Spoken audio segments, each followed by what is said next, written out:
Bonjour à toutes déjà. Commençons par mesdames et bonjour à tous. Bienvenue dans cette table ronde qui est consacrée à la protection des travailleurs et des travailleuses, comme aurait dit Arlette Laguillet, isolés.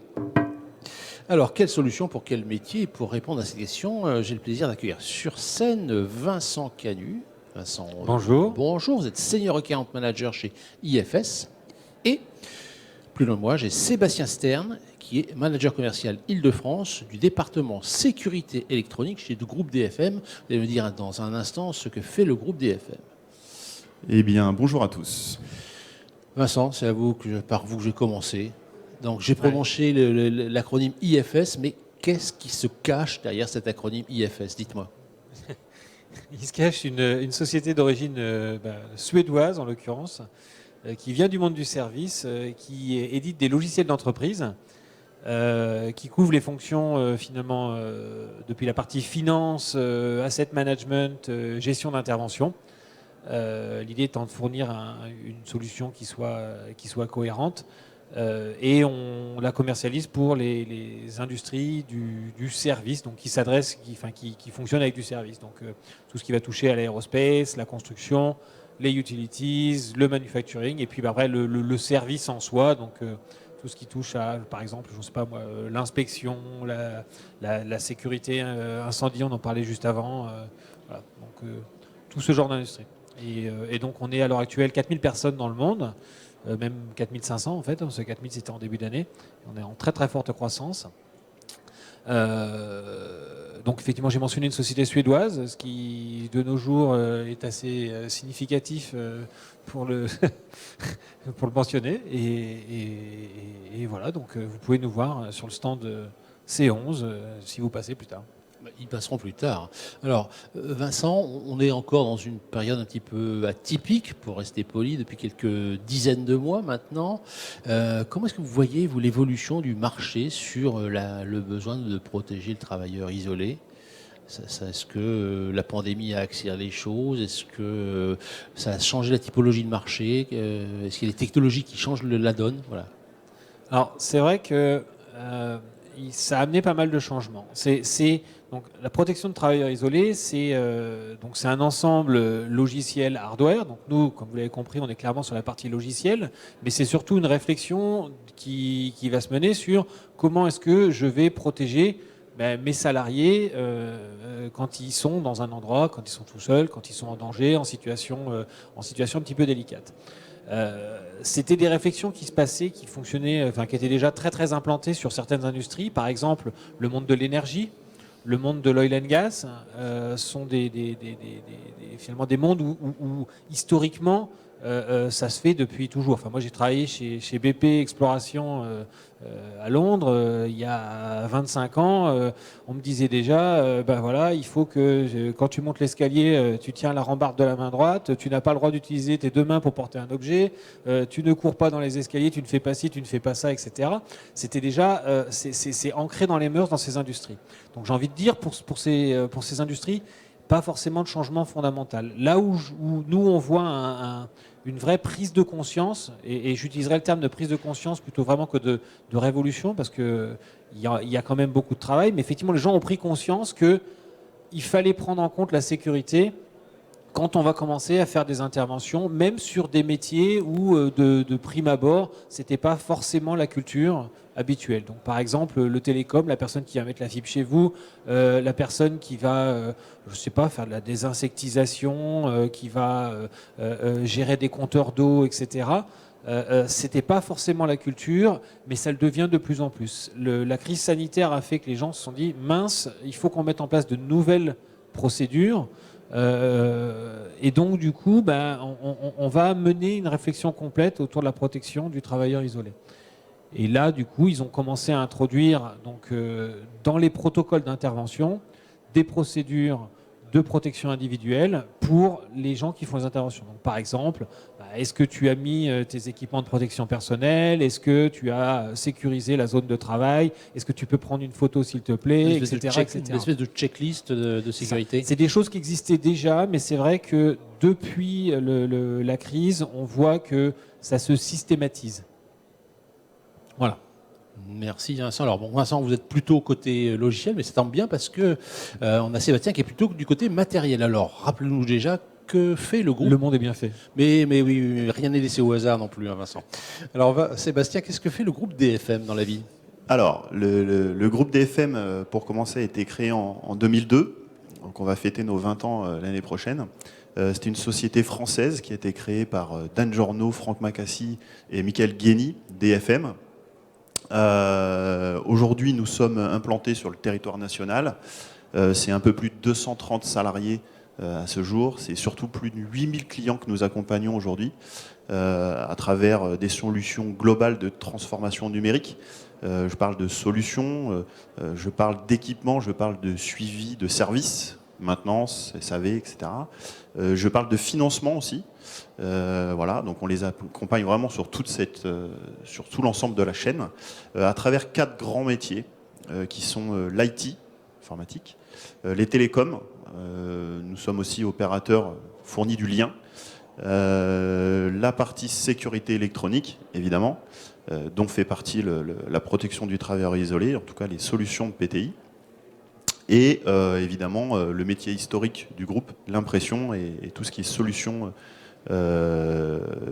dématérialisation des documents. Voilà. Donc ça, c'est pour DFM. Nous sommes certifiés ISO 9001 et 14001. C'est important de le préciser. La caractéristique de DFM aujourd'hui, c'est que nous apportons vraiment un maximum de services à nos clients sous forme de solutions. On ne parle plus de produits. On adapte l'ensemble de nos propositions aux besoins. Et le PTI, aujourd'hui, effectivement, la protection du travailleur isolé devient un vrai sujet voilà, pour nous, clairement. Alors, du coup, même question que sur Vincent. Est-ce que la crise que nous continuons de vivre a amené des modifications dans l'attente des clients? Vincent a beaucoup parlé de travailleurs, on va dire col bleu pour être générique. Est-ce que du coup, tout le monde n'est pas un peu tous devenus des travailleurs isolés et donc les cols blancs sont eux aussi impactés par ça aujourd'hui? Alors, il est évident que la crise a fait augmenter de manière très importante le nombre de télétravailleurs, donc le nombre de personnes qui se retrouvent en situation d'isolement. On en reparlera certainement, mais il y a aujourd'hui dans le Code du travail on va en parler juste après. Donc voilà, exactement, c'est très bien. Donc évidemment, ça a généré énormément de questions chez nos clients, de la part des chefs d'entreprise, qui se disent voilà, quelle est la réglementation, quels sont mes devoirs, quels sont les moyens qui me permettent aujourd'hui de m'assurer que mes salariés sont protégés, sont en sécurité, ou en tout cas, s'il leur arrive quelque chose, que je puisse être au courant et qu'on puisse intervenir rapidement. Voilà. Alors justement, vous êtes venu avec le Code du travail. Oui. Est-ce que vous pouvez nous faire un petit état des lieux sur la réglementation qui est quand même assez stricte sur le sujet? Alors, je ne vais pas lire la totalité du Code du travail. C'est dommage. On va être un peu Merci. short. Petite information quand même très importante. Aujourd'hui, en France, il y a plus de 9 millions de personnes qui sont en situation d'isolement. 9 millions de travailleurs qui sont en situation d'isolement. Et de travailleuses, s'il vous plaît. De travailleuses, pardon, excusez-moi. Et on dénombre chaque année plus de 16 000 accidents graves. D'où l'intérêt de prendre en compte réellement cette situation d'isolement. Et alors je vais vous citer 2 articles du Code du travail. Donc l'article L4121-1, l'employeur prend les mesures nécessaires pour assurer la sécurité et protéger la santé physique et mentale des travailleurs. Donc ces mesures comprennent 1. Des actions de prévention des risques professionnels, des actions d'information et de formation, on va en reparler tout à l'heure, certainement, la mise en place d'une organisation de moyens adaptés. J'insiste sur le terme moyen, puisque je vais vous expliquer, mais on tend de plus en plus, non pas sur du moyen, mais du résultat. Et un deuxième article est l'article R4512-13. Lorsque l'opération est réalisée de nuit ou dans un lieu isolé ou à un moment où l'activité de l'entreprise utilisatrice est interrompue, le chef de l'entreprise extérieure intéressée prend les mesures nécessaires pour qu'aucun travailleur ne travaille isolément en un point où il ne pourrait être secouru à bref délai en cas d'accident. Pour récapituler, aujourd'hui, l'employeur, comme vous l'avez compris, a un objectif de moyens. Il se trouve qu'il y a des jurisprudences aujourd'hui qui ne font pas état de moyens, mais plutôt de résultats. Je prends le cas d'un employé d'un chef d'entreprise qui avait fourni des DATI, donc des systèmes de protection, dispositifs d'assistance aux travailleurs isolés. Exactement, donc il avait fourni ces dispositifs-là. Simplement, il ne s'est pas assuré que ces dispositifs étaient utilisés. Il avait en plus l'information comme quoi ces dispositifs n'étaient pas rechargés avec des notions de batterie faible. Malheureusement, il y a eu un accident, un décès. Le conjoint de cette personne a porté plainte et le chef d'entreprise a été reconnu coupable pénalement. Donc on est bien dans l'obligation de résultat. Alors, moi, en tant qu'animateur, j'ai droit à un joker de questions stupides, donc je vais en poser une tout de suite.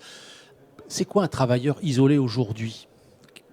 C'est quoi ? C'est un métier ? Alors, les cas d'isolement aujourd'hui ils sont extrêmement variés. Ça peut être, alors je vais prendre des exemples un peu typiques, mais c'est l'employé de mairie qui travaille sur le terrain seul à couper des arbres, n'importe quoi. C'est l'employé qui descend au sous-sol un carton au sous-sol de sa société. C'est l'homme ou la femme de ménage qui vient dans les bureaux à 3 heures du matin pour nettoyer, faire le ménage. Etc., etc. On peut en citer des dizaines et des centaines. Mais c'est quelqu'un qui est tout seul. C'est quelqu'un qui est tout seul. Dès qu'ils sont deux, ils sont plus isolés. Oui. Légalement. Légalement, oui. Légalement, oui. Donc c'est aussi un technicien qui intervient. Je vois nos techniciens à nous, aujourd'hui, doivent suivre une procédure extrêmement complexe. On parlait tout à l'heure des EPI, on parlait de la zone de travail, on parlait de l'utilisation des nacelles avec un cassesse, avec 2 personnes, etc. etc. Enfin, il y a des obligations, il faut les respecter. Si on sort du cadre, on est hors la loi. Ok, alors maintenant on rentre un petit peu dans le détail de vos solutions respectives. Je vais commencer par Vincent. Quelles sont les technologies que vous mettez en place pour assurer donc la protection du travailleur ou de la travailleuse isolée ? Alors, effectivement, donc nous on est plutôt effectivement sur la partie logicielle. Donc, comme je mentionnais tout à l'heure, sur l'ensemble d'un dispositif, il y a une partie logicielle, une partie humaine et une partie matérielle. Il est évident que d'un point de vue logiciel, en tout cas la première information dont on a besoin pour secourir une personne, c'est il est où ? Il est où ? Il est où ? Il est où le travailleur ? Il est où ? Exactement, il est où le travailleur ? Il est où ? C'est la condition sine qua non pour aller lui porter secours, savoir où il est. D'ailleurs, quand vous appelez vous-même le 15, le 18, n'importe quoi, la première question qu'on vous demande, c'est « vous êtes où ?»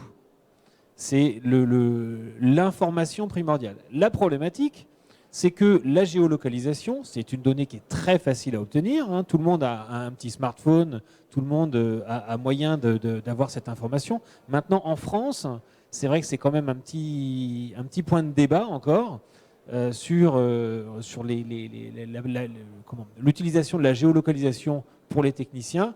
Donc voilà. Mais hormis ça, effectivement, le premier point, c'est d'avoir la géolocalisation, savoir où sont les utilisateurs. Ensuite, il y a tout un ensemble de dispositifs qui sont, donc on va parler dans un premier temps du cas standard qui est il y a de la connectivité, donc à savoir j'ai un dispositif quelconque qui permet de signaler une alarme, donc ça peut être automatique, j'en sais rien, par exemple avec des semelles de détection de verticalité, vous savez, donc la chaussure va détecter si le technicien, si la personne est debout ou alors elle est tombée, etc. Des accéléromètres, etc. Mais tout ça renvoie une alarme finalement à un système d'information. Donc effectivement IFS dans ce cas-là. Et là ensuite, ça va générer tout un ensemble d'alarmes, d'informations qui vont être envoyées à la personne qui va coordonner l'information. Donc, normalement, on parle de ce qu'on appelle les dispatchers, qui sont les gens qui organisent la journée des techniciens au jour le jour et qui disent, voilà, faut que tu ailles à tel endroit, tel endroit, tel endroit. Là, ils ont une information prioritaire qui leur arrive et qui leur dit, attention, Roger est en difficulté.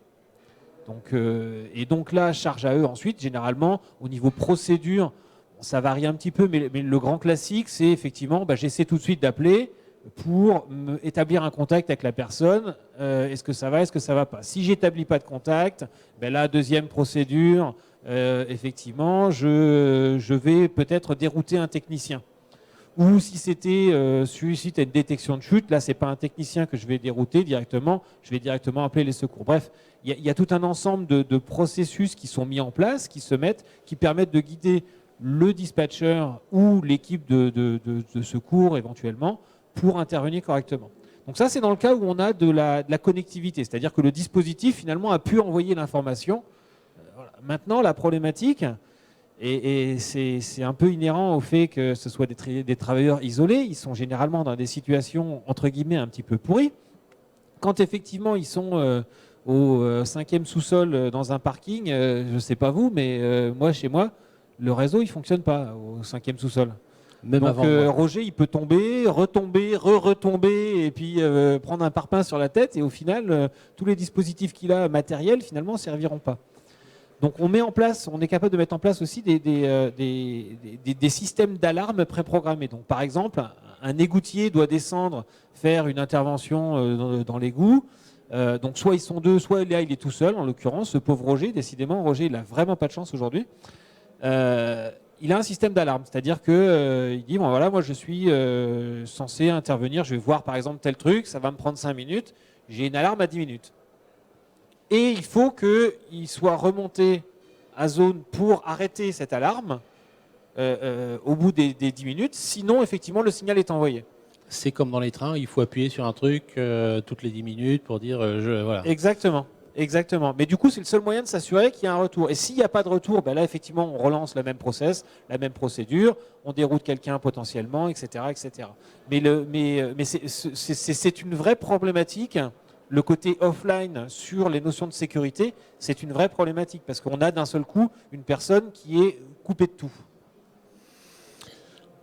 Bien. Alors, Sébastien, c'est bien beau tout ça, mais alors du coup, dans les solutions groupe DFM, qu'est-ce que vous mettez en place pour assurer cette protection du travailleur isolé? Alors, la première solution, c'est un dispositif d'alerte pour travailleurs isolés sous forme de boîtier, tout simplement, avec de la connectivité, pour le coup. Oui, mais Voilà. c'est indispensable. Exactement. C'est un boîtier qui a 4 fonctionnalités principales. La première, évidemment, c'est de détecter une situation anormale. Alors, qu'est-ce qu'une situation anormale? Une absence de mouvement, une perte de verticalité. Vous avez un bouton sur le dispositif aussi pour pouvoir, en cas d'agression, en cas de malaise, voilà, pour pouvoir alerter. La deuxième fonction de ce dispositif, évidemment, c'est d'envoyer l'information d'alerte, soit via un SMS, via un mail, via une succession d'appels.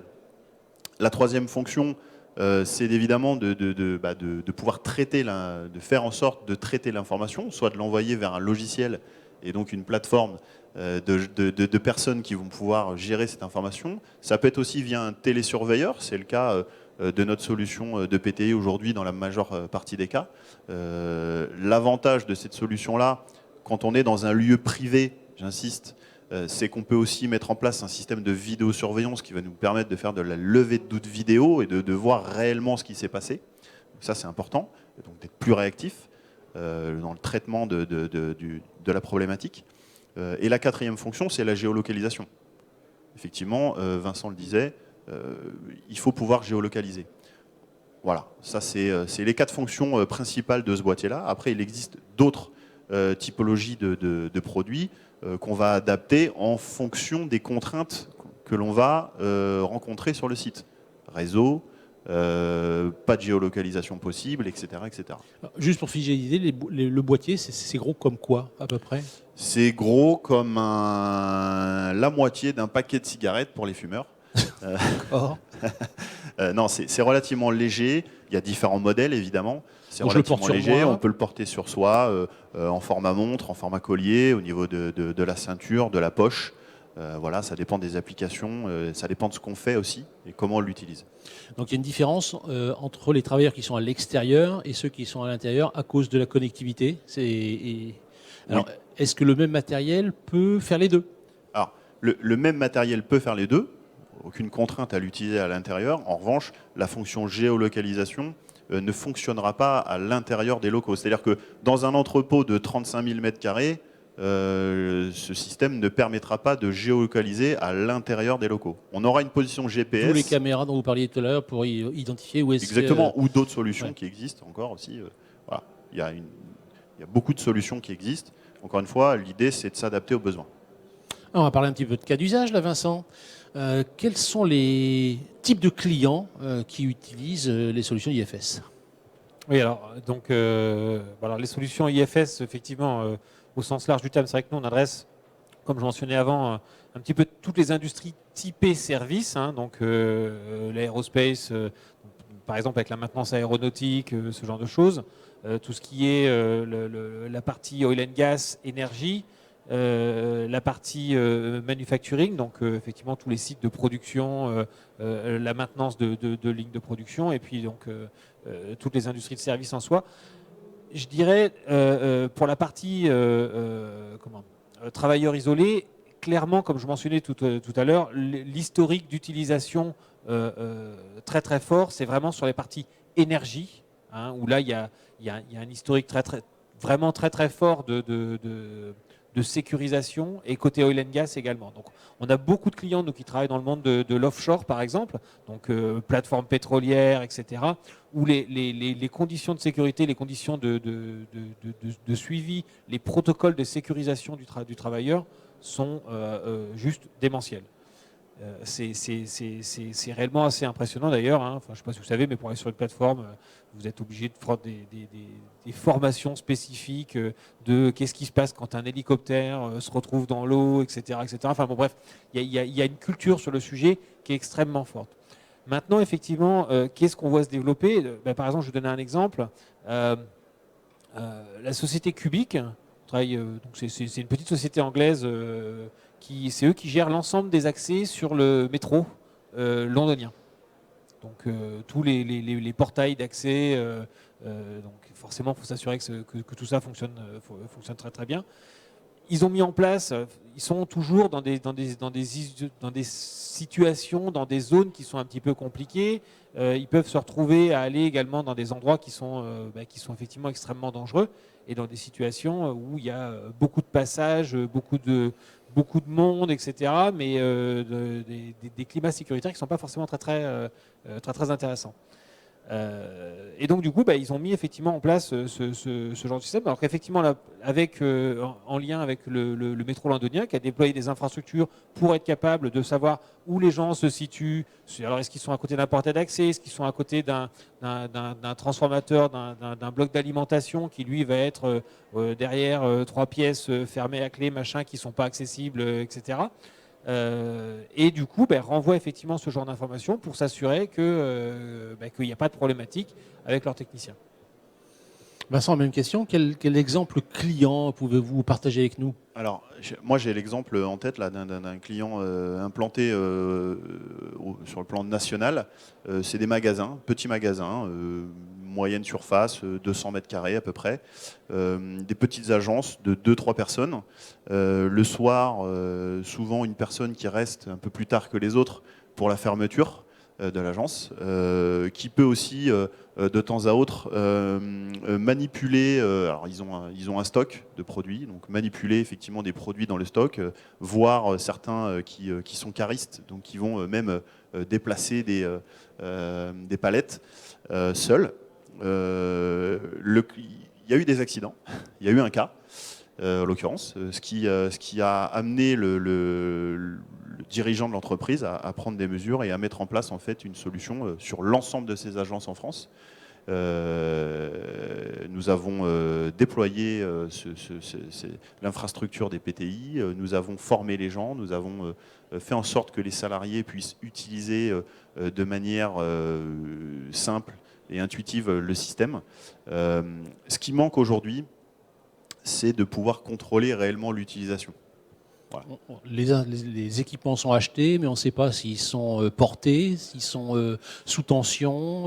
Alors, on a la notion de mise en misor. Après, il peut être posé. Bon. Du coup, ça marche moins bien. Forcément, oui. Après, il faut mettre de l'intelligence artificielle pour détecter des comportements anormaux et puis rappeler, mais d'Ivoire, t'es tombé ou bien c'est pour ça que c'est pour ça que je dis ça, c'est qu'effectivement derrière notre rôle aussi à nous en tant que provider de ce type de solution, c'est vraiment d'informer déjà dans un premier temps. On a parlé du code du travail tout à l'heure, mais je pense que c'est relativement clair. Aujourd'hui, l'obligation de résultat, elle est réelle. Il faut fournir, mais il faut aussi s'assurer que le matériel est utilisé. Vincent, est-ce qu'il y a encore des cas où il y a une réticence à déployer ces technologies? Ça peut être des réticences techniques, organisationnelles, psychologiques, que sais-je. Est-ce qu'il y a des clients qui sont encore un peu frileux là-dessus? Alors, du coup, c'est amusant parce qu'il y a une espèce de dichotomie finalement au sein des gens, c'est-à-dire que avec la crise sanitaire, tout le monde se dit, bah oui, effectivement, moi je veux, j'ai beaucoup plus conscience des aspects sécurité, des aspects procédures, de ma propre sécurité en tant que personne qui va évoluer dans un environnement compliqué. Et après, effectivement, et on le mentionnait tout à l'heure, cet aspect géolocalisation, flicage, qui, je dirais, un petit peu de l'autre côté du spectre, quoi. Pour autant, tout le monde est sur Facebook et Google, mais effectivement. Exactement. Tout le monde donne toutes ces données à toutes les sociétés américaines de la planète, mais effectivement, quand il s'agit de donner, d'avoir la position, de savoir où est-ce qu'on est, comment, ça reste encore un frein. Alors, ceci dit, c'est quand même très culturel en France et en Allemagne, c'est-à-dire que, je travaille avec plein d'entreprises internationales, et c'est vraiment, en fait, en France et en Allemagne, on a vraiment une grosse réticence sur ce sujet géolocalisation. Mais ça reste effectivement, j'ai peut-être envie de dire, le frein humain le plus important. Après, il y a effectivement tout un ensemble de problématiques à prendre en compte quand on veut faire ce genre de choses qui ne sont pas forcément faciles. C'est-à-dire que qu'est-ce que je dois faire? Comment je dois le faire? Est-ce que ça veut dire qu'il faut que je change mon système d'information? Est-ce que je dois changer tout le matériel de tous mes techniciens? Est-ce que il y a beaucoup de questionnements. Effectivement, comme on mentionnait tout au départ, il y a une prise de conscience sur ces problématiques. Et j'ai envie de dire, il y a beaucoup de sociétés qui ont besoin peut-être d'accompagnement à l'heure actuelle pour savoir où aller, en fait, au final. Il y a beaucoup de gens qui sont quand même un petit peu dans le vide, se disent, il faut que je fasse quelque chose, mais je ne sais pas forcément trop où aller. Donc, il y a toute une réflexion qui doit être menée sur le sujet.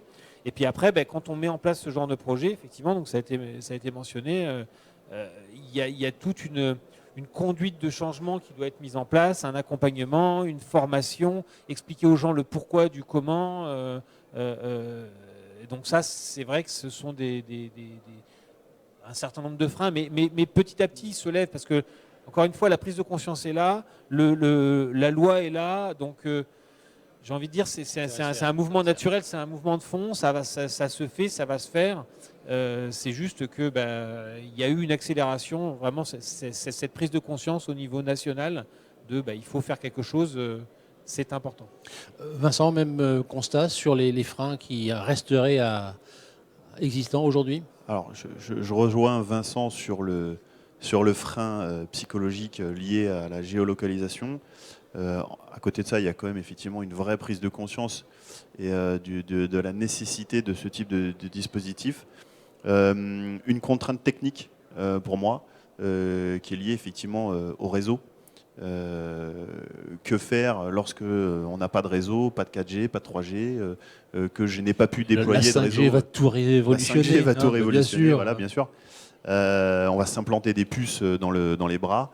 Mais il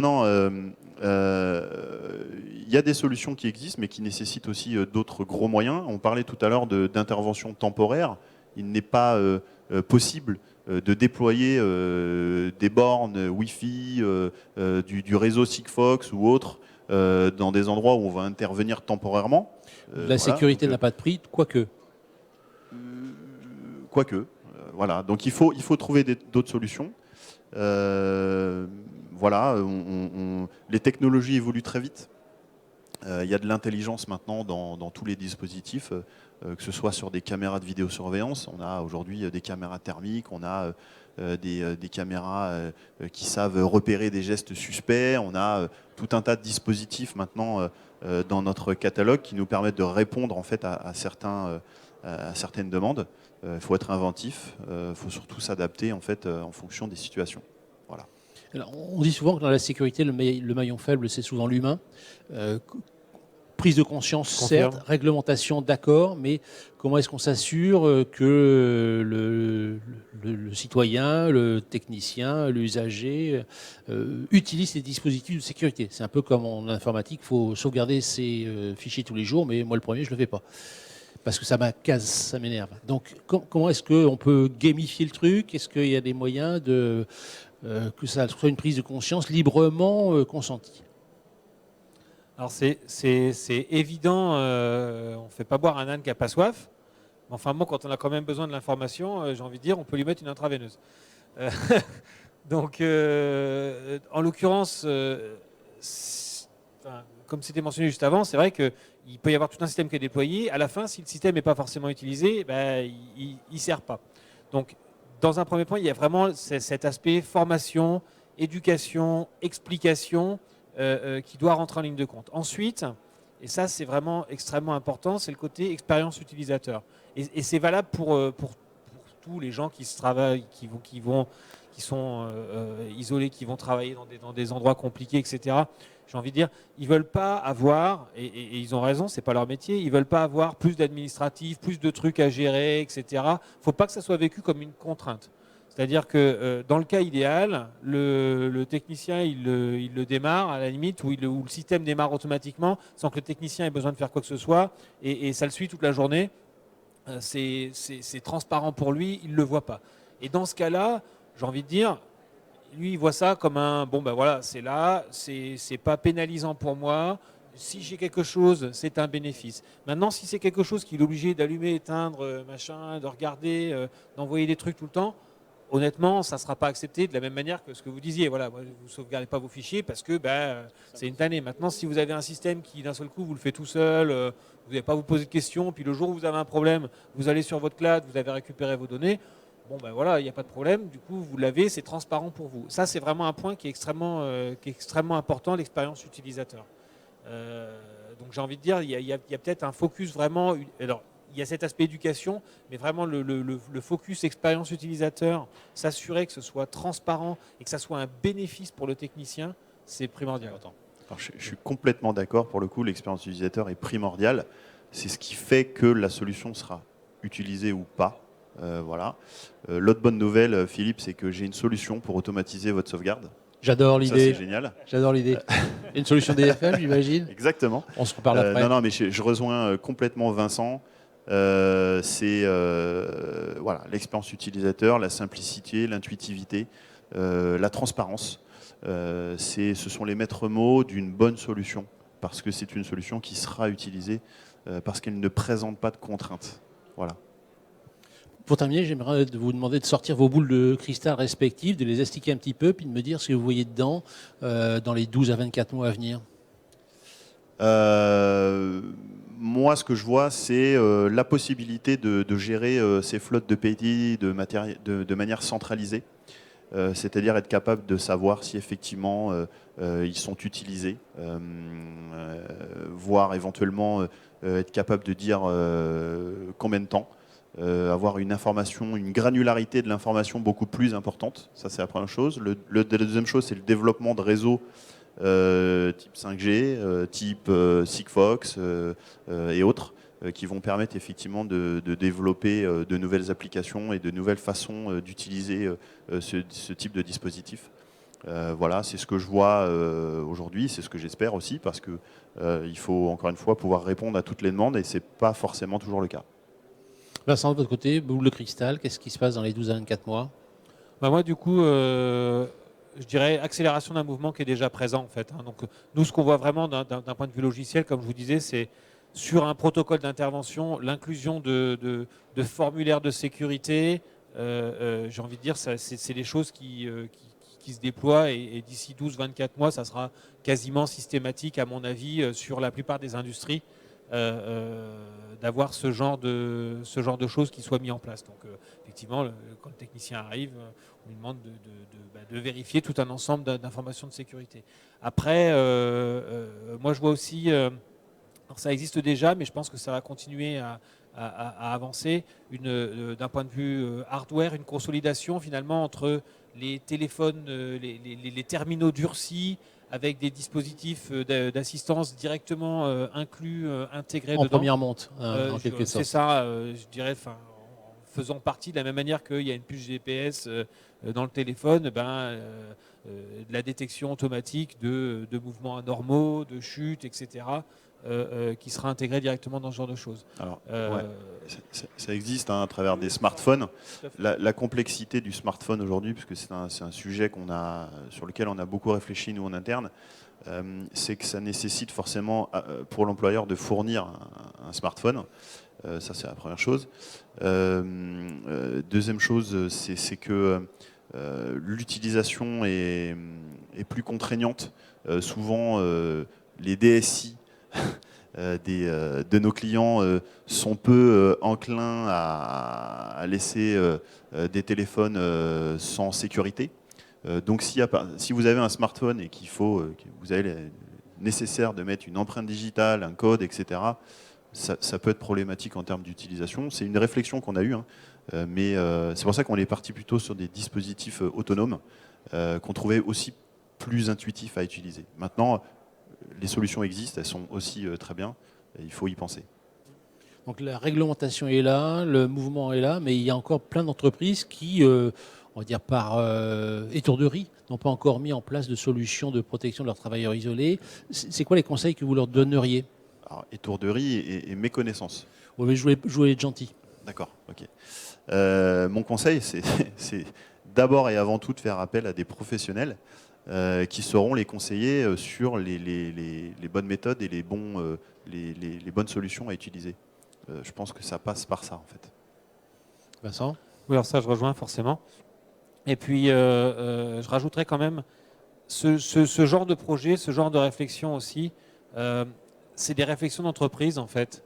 Et comme toute réflexion d'entreprise, comme toute réflexion de transformation, finalement, du mode de travail, l'idée, c'est vraiment que tout le monde soit impliqué dedans. Donc, on ne peut pas avoir juste, je ne sais pas, demander à un responsable projet qui va travailler tout seul dans son coin, de monter un truc et d'avancer. C'est vraiment une réflexion qui doit inclure le management exécutif de l'entreprise, les responsables opérationnels, les techniciens, le dispatch, le CHSCT, etc. Enfin, bref, tous les acteurs finalement qui sont supposés intervenir sur le sujet.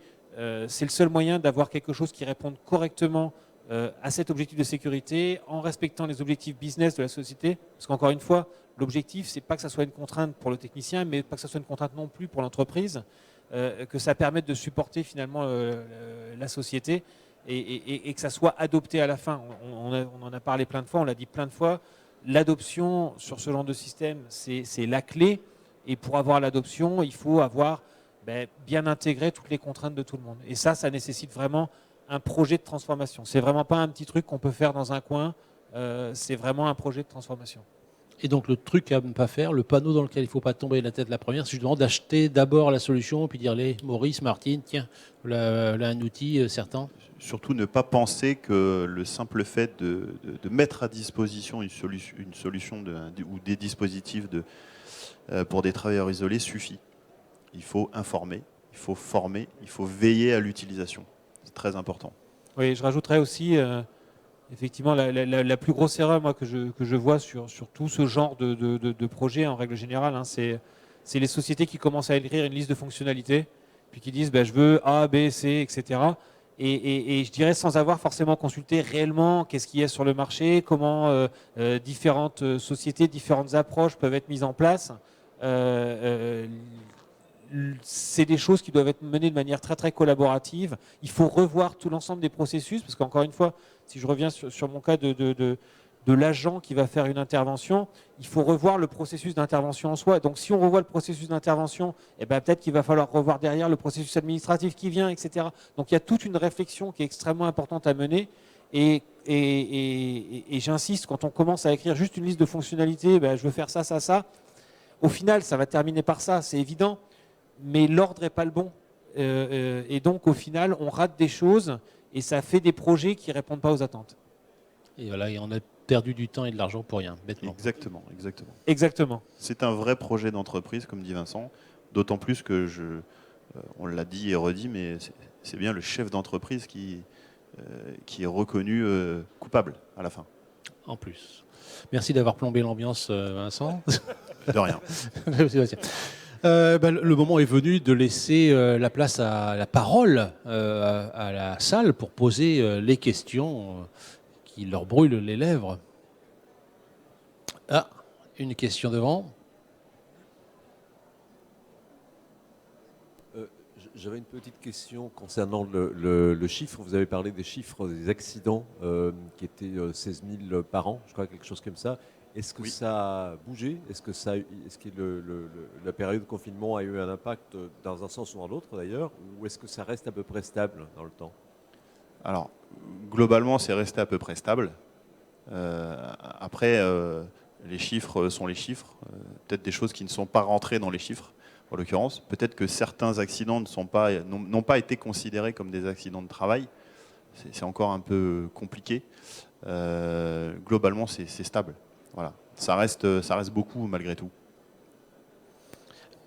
D'ailleurs, en télétravail, je me casse la figure dans mon escalier. C'est un accident domestique ou c'est un accident de travail? Alors, c'est un cas un peu compliqué. Encore une fois, il y a des horaires de travail.